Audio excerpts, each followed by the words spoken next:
oh my goodness, looking at this map, it's gonna be so much fun. We are gonna have, well, it looks like no naval whatsoever because it looks like they've got only puddles to really work with. But I think this is going to be a really interesting game of kind of choke points and air units. Definitely, I would not be surprised to see some more movement faster into the Grenadier tank approach early on. Not so much on the docks. It's very contained. Although there is some space around the down the edges there. That central passage is wider than it looks. If the tanks are over on one side, you can sneak docks down there. But again, both players, I think, opening here with docks. And indeed they are. And then we're seeing Andreas G going for a second docks and a lot of air coming out from Batar there. Oh yes, he has got nothing but air cube after the first docks factory. Honestly, I think that's the right choice. Looking at these, I guess, barriers for around this planet here. Interesting. I'm really curious to see how this planet ever came to fruition. It's the right choice. If you can get air control over these barriers here, this little center choke point mega thing, I don't know, it looks like a giant Pokeball at this point. I mean, that will win you the game, simply put. As long as you can get some pelters or some anti-air and then just put 1 or 2 bot factories to kind of secure this, there's no way in good golly heaven that your opponent will ever have the opportunity to get up there with you. Well, I think a good play here is because you've basically got 2 completely independent separate routes. It's worth getting a factory up there so that you don't have to worry about... You get a vehicle factory there, for example. You've got some spinners. You've got a great way of holding that, so you can control that space quite nicely. Oh, we see the combat fabric coming out now from Batar. Tree economy, best economy. Tree economy, which I don't think we've seen Andreas G play. He didn't play that against Monkey Soldier, who himself played the tree economy, although not very well. But this could certainly make the difference here. I mean, just look at the amount of income he gets there. It's 100 to 40 each time he's sucking in one of those trees, and that's going to allow him to boost out a huge air force really quickly. Well, he's going hard on this tree economy. 2 combat fabbers now starting to work their way at their at this giant tree economy. And of course, everyone knows that trees are actually made out of pure 100% metal here. So Patat definitely taking the right path on this one with all this extra tree economy. This will definitely give him that extra adrenaline boost that he needs to have, especially to win against a player at the caliber of Andreas G. Well, you see that. Oh, but a forest fire! It begins. At the first confrontation, a little fire going off there. It's going to be some trees down, but it's on Andreas G's half. But Andreas G now transitioning into his own air force, but he's gone for a bit more of a mix of everything. He's getting out his own combat fabber now, so his tree economy is going to be starting up soon. He's getting a couple of air factories, but then it's bot, vehicle, so you're going to see a far more varied approach from him as opposed to the all-air Batar. But the problem with going all air is that if your opponent has gone heavy on the vehicles, you really can struggle to touch their force. I mean, yeah, you might be able to stop them expanding out onto the side points, but if they just make a push in your base, you've really got nothing to stop them with. They've got some spinners in there, because bombers can get taken down by spinners very quickly if you've managed to get enough of them into a force. I think this is a perfect example of how much these players realize the tree economy is really valuable. Smokey the Bear is gonna be pissed at seeing this one dock quite literally starting the California level blaze here, as everything is absolutely burning down in this little buddy's vision. I do like this decision. Starting fires in your opponent's tree economy, that's just going to be metal you'll never get back, and especially on a map where I think there's only, what, okay, 72 metal is quite a bit, but feasible metal that you can get without having to use air fabricators is actually kind of low. No, it's a really smart play there. That's nice that he's burning down the trees. Very clever usage of that. And I don't think we're seeing that from Andreas G. Andreas G chasing around Patar's base right now with his own air force. I think he missed that bomber. I'm not quite sure how that happened, since his fighter seemed to fly right by it. It was a warning. It was a warning flyby. I was like, I see you. Combat fire about to go down. Goes down there for Batar. Batar's lost the combat fire, and Batar rushing advanced bot factory already at what, the 4 minute and 30-second mark. What the 4 minute start here? We've got an early bot rush. We've got a Tech 2 bot factory going up from Batar. We've got a teleporter already up from JSG. We are seeing some very different strats going on here. That's for sure. I was going to say, this looks like one of those maps that just neither players really found their comfort zone in. Both players just trying to find... I mean, I think Andreas G saw what Batar was doing and is now kind of mimicking him, because we didn't really see the Combat Fabric come out until Andreas G did actually scout Pata and saw that there were like 2 combat fabrics just kind of starting to reclaim. Now, I'm really curious to see if we do have Andreas G scout into Pata's base, seeing the tier 2, how quickly does he get up his own tier 2? I mean, personally, I think it's going to be a matter of life and death, especially this early, starting it up. It's almost half, well, that's actually 25%, but still, starting it this early, it will be up in probably the next 4 to 5 minutes, and that's going to be huge, especially with as little metal around this planet as there is. Well, Pata only just taking a push for the metal up, and indeed building that bot factory I talked about earlier, building that up on one of the ramps, so he's going to get a land presence up there so that he doesn't have to worry so much about losing his air fabbers. And indeed, oh dear, Andreas G now pushing in with some troops that are, yeah, those air forces shot down there. But both players very even in eco, and not much going on now on the ramps. Oh, the teleports are going up for Andreas, but unfortunately that air fab is shot down. That will be what Pata uses to win. As long as Pata can guarantee that there is some sort of units here on this these barriers. I want to call them barriers. I don't know what else they would look like, you know. That will be how he wins. There's just so much more extra metal here, and I would really like to see them maybe just go for these 5 or 6 metal extractors in these little puddles of water here. Just you know, another little thing to guarantee a greater economy against your opponent. Well, we see that there's already some anti-air turrets planned out there by Pata, and I think Pata now starting to claim air dominance, so he will indeed be expanding out to these water areas. Andreas G once again giving away the air to Pata, which I think he's going to regret. And it seems like now that Pata is really making all the plays. He's claimed the air, he's making his Tech 2 rush, he's using his air dominance now that he's secured to get the metal that Andreas G cannot fight for. And Andreas G just doesn't have enough on the ground to really contest this. So once this tier 2 factory goes up, we're going to see what's a very even situation right now quickly snowball in Pata's favour. Has Andreas G even seen that? He hasn't even scouted the tier 2. He does not know that Pata is doing this, and that's going to get him in trouble. I think this is just a matter of one player just knowing the map better than his opponent. It looks like Pata has played at least once or twice on this map, and oh, the bombers trading out here, units dying everywhere. I'm surprised that combat fabric stayed alive this long, but oh no, the puppy! No, not no. I just needed a little micro there and could have survived, and if the doctor stayed there, I think they could have taken that down. But the tier 2 factory is now, what, 87% complete? That's going up really soon now. But I just noticed this. The other teleporter here from Andreas G, he's got 2 teleporters on both giant barriers here, so definitely going to have some form of presence. It's there, it's just not as powerful yet. Yeah, and indeed, are these docks going to make it in time before this dual defense tower goes up?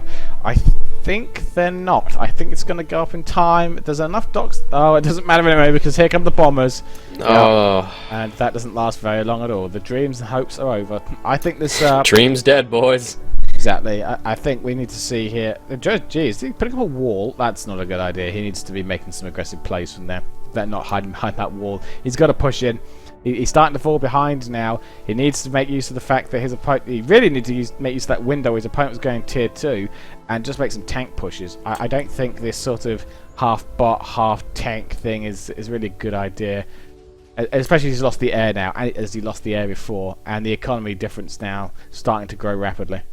I was going to say, so what do you think, Quitch, as the professional caster that you are, what does Andreas G need to do? Because obviously, as you mentioned, this Renadier tank mixture super child just really isn't working out for him. He's lost all form of air dominance, and he's now very behind. He hasn't even looked at tier 2 and doesn't even have scouting over what Pata has. Pata up tier 2. He's got the air army. He's got general just kind of control over this game.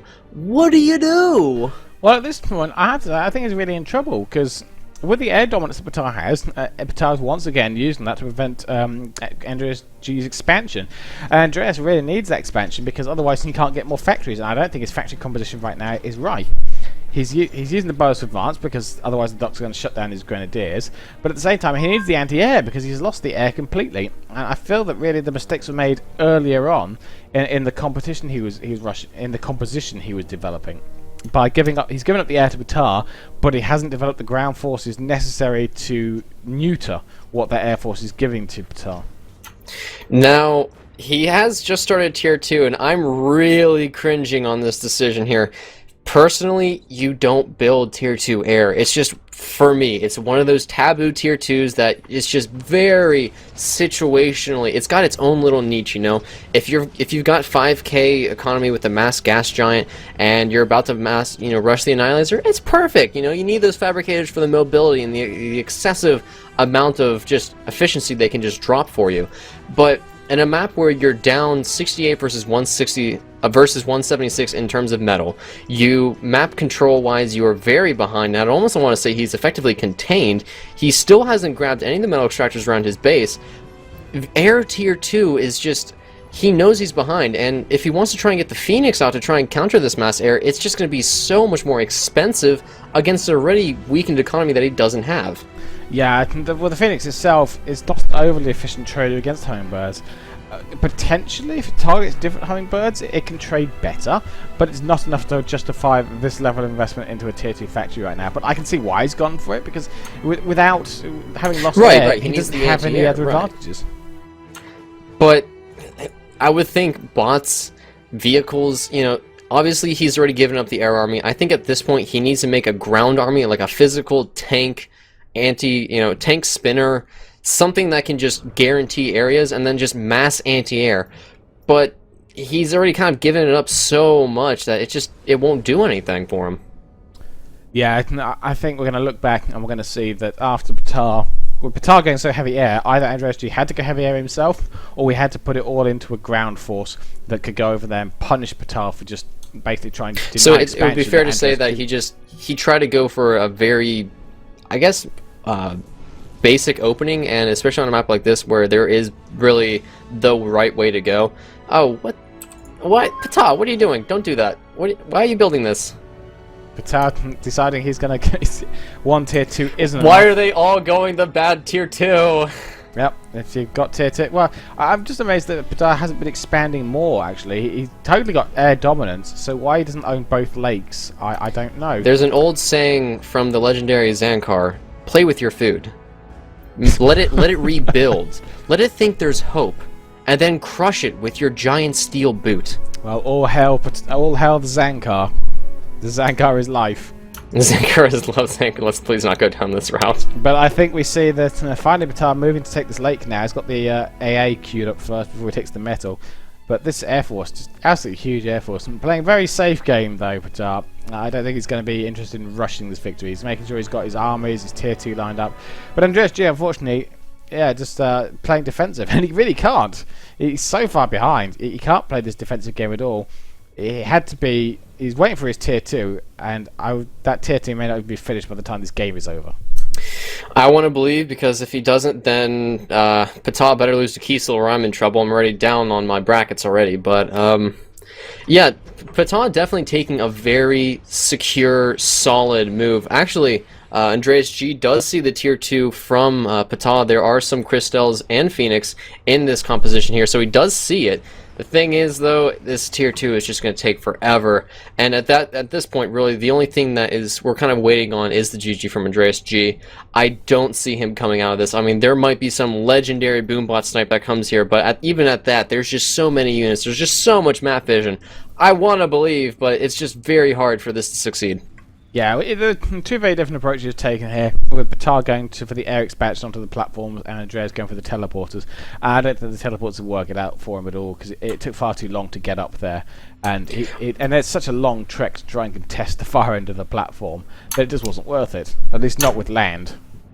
I think the thing was, though, I mean, I personally liked the idea with the Pelican combat fabric drop, because then the combat fabric, you know, unless there's a bomber there to kill it, it just won't die. And I think that was honestly the right choice. The problem was it got picked off before it could really do anything, and Pata really, because it's like, all right, so Pata went for the air fabricator teleport trick, which it worked in this case, but if Andreas had been more aggressive with his hummingbird micro, he could have flown 2 or 3 over there, killed them off, and really we might be seeing a completely different game. The thing was, though, Pata killed off AndreasG's Pelican with the combat fabric well before AndreasG could really even react, and I think that was the biggest thing that really kind of separates these two.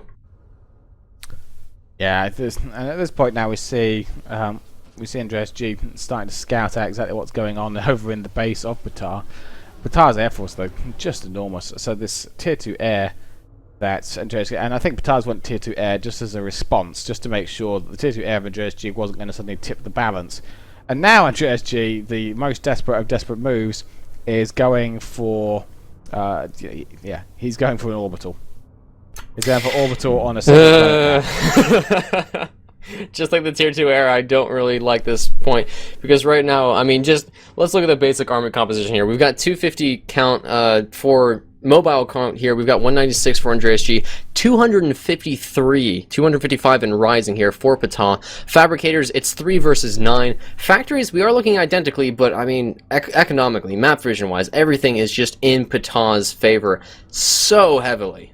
Well, even if you look at the factory count, you've got to remember they've got twice the tier 2 factories over on the side of Batar. Batar now got a whole load of storage as well.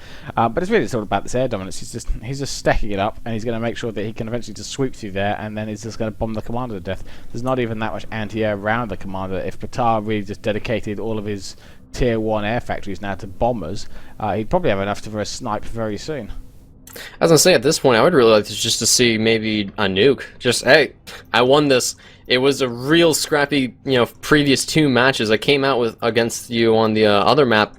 I think that was actually that was a really fair fight. This one definitely going heavily into Pata's favor. I think the first one went heavily into Andreas G's. The second one was, I think, their real confrontation to show who was the better player. This one, I think this is Andreas G really off his game here.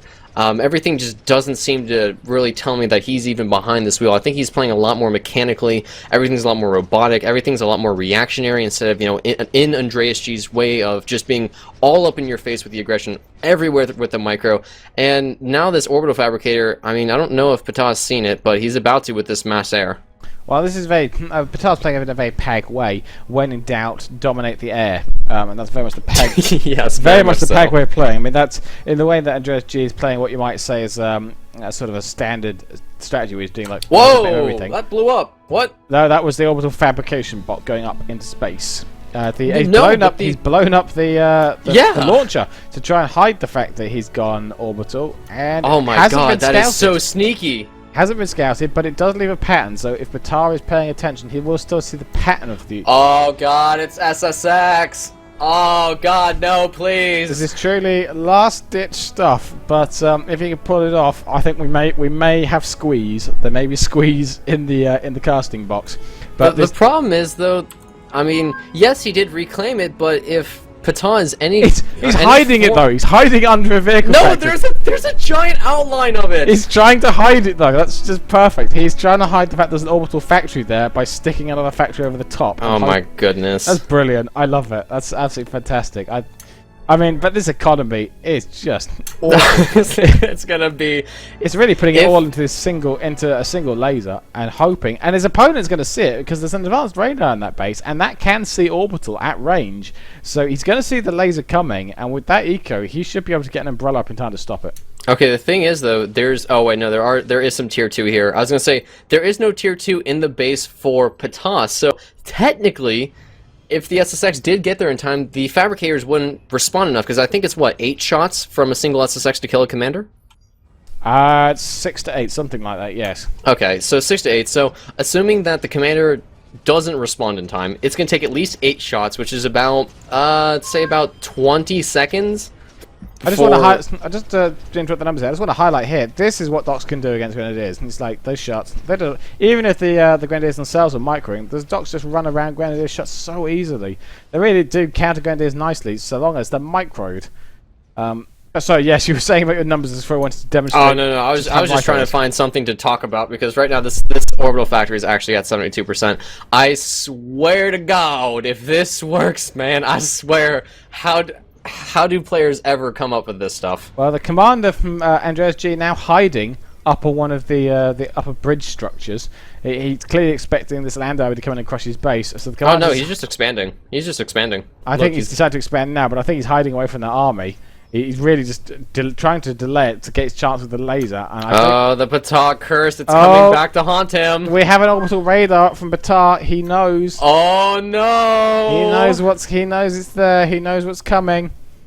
Unfortunately, the last-ditch effort of Andreas G is already over. If we look at Patar's vision, we can see that he can see what's going on there. I'm actually kind of amazed that Patar is being so cautious in this final approach here. I don't know exactly what he's doing. He must. He's going. Oh, I see. He's decided that he's going to orbital Andreas G right back. He's going to orbital him back. He's decided he doesn't want to win with anything else. If Andreas G is going orbital, then by God, he's going to go orbital as well. Really? Andreas G is going for an advanced radar satellite. That's his. I mean, I think a flyby would have been fine. I don't think he needs to. Can he even afford to run that thing?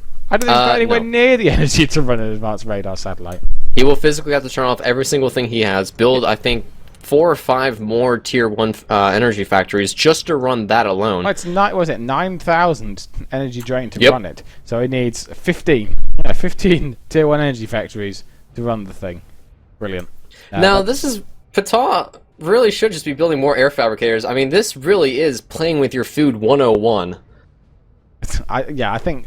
Yeah, this is getting a little silly now from Patar. He's decided to go for this orbital factory because he just thinks, oh, well, I'll do some orbital. He's got more than enough to close out this game. He's got a ridiculous amount of anti-air in his Air Force now. He doesn't need anywhere near that amount.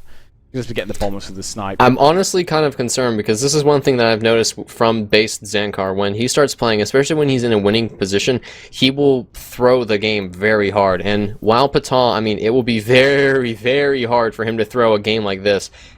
There's still the chance it could happen, and the longer this goes on, the longer Andreas G does have the opportunity to actually come back into this game, although he's going for this really bizarre plan. Of course, as I start talking about it, the bomber is just flying around finding the commander and actually not going to kill him. He's just sniffing about to see where he is and how vulnerable he's looking at the moment, but I think he's going... Oh, and look, and out comes the advanced radar satellite, and he can't afford to run it, so it's probably not there it is! I still don't understand why he's gone for that. It's like, look at that efficiency. He's at minus 13,000 energy right now.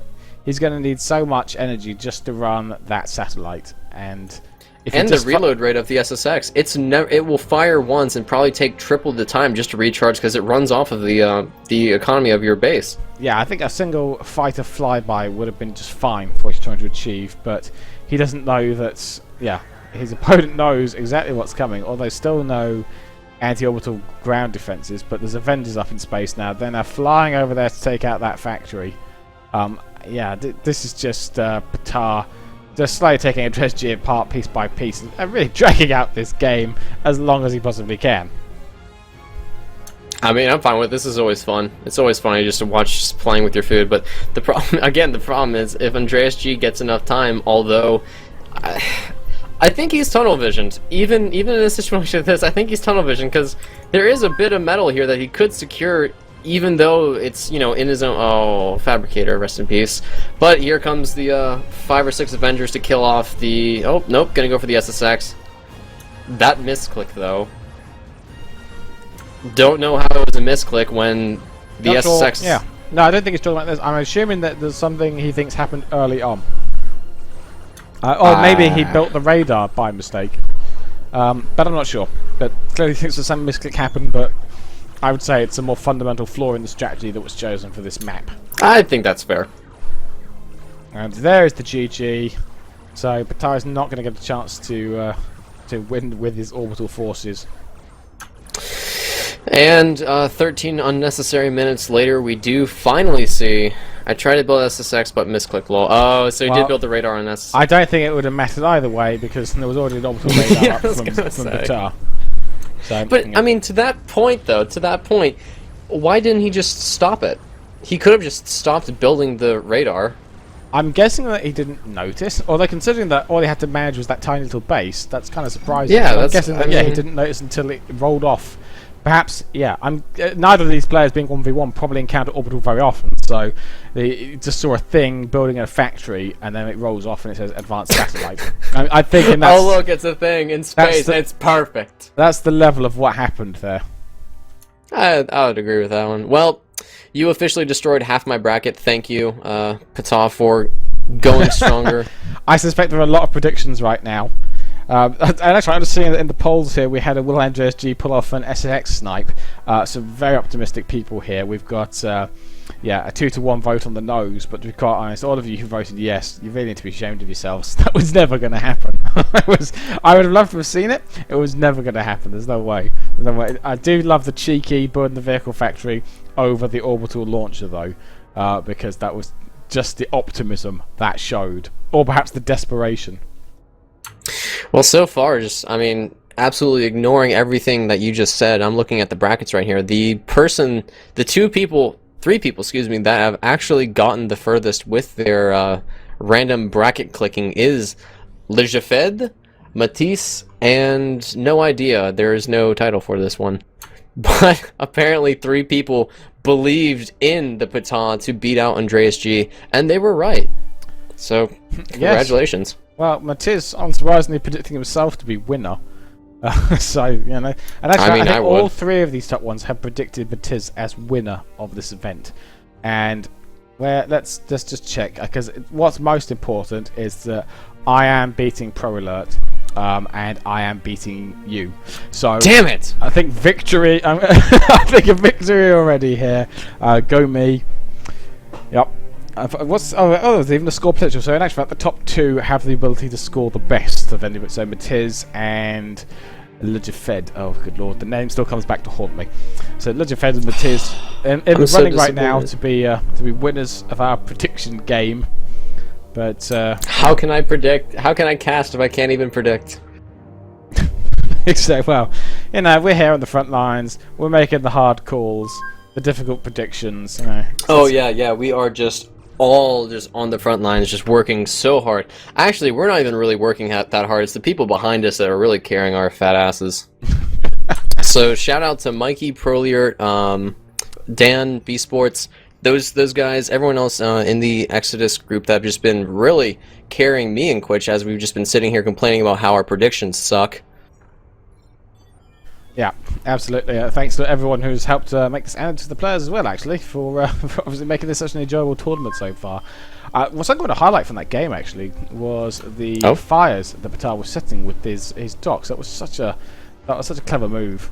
In the end, I don't think it became a big factor because there was still enough trees behind the base and the combat fab was getting shut down through other means. But still, he recognised the threat there and did do his best to close that down. And most of the trees in front of, well, I say in front, on one side of the base of Andreas G, all burned to the ground. Probably all of that initial fire that was started there. I mean, tree economy confirmed best economy, so Patan knew exactly what he was doing when he started those fires, and I think even Andreas G kind of realized it when he saw those fires burning. That's just economy that he will never be able to get back, and I mean, like I said before, it's really just a nice little adrenaline shot to help boost your economy into that really commanding position that it needs to. I think we saw that in the beginning from Patan's side. Yeah, well, I mean, let's just look at what happened there. I think we were talking earlier about the air dominance of Patan, just that initial build order. But I feel that we're looking at, what's this, the 8-minute 20-second mark, where Andreas starts putting up some walls, which really just reflects the mindset he had going in there and how he'd almost lost that early in the game, just because he couldn't afford to play defensive. And at that point already, the TSC factory from Patan already up, and not scouted by Andreas, and that started going up at what, 4 minutes 30? So yep. Andreas really not doing enough scouting on this map. If he'd seen that, he'd have known that he needed to be pushing with land forces to punish Patar for what he was doing there. Very much so. That air control, as you mentioned, just absolutely fantastic for Patar here.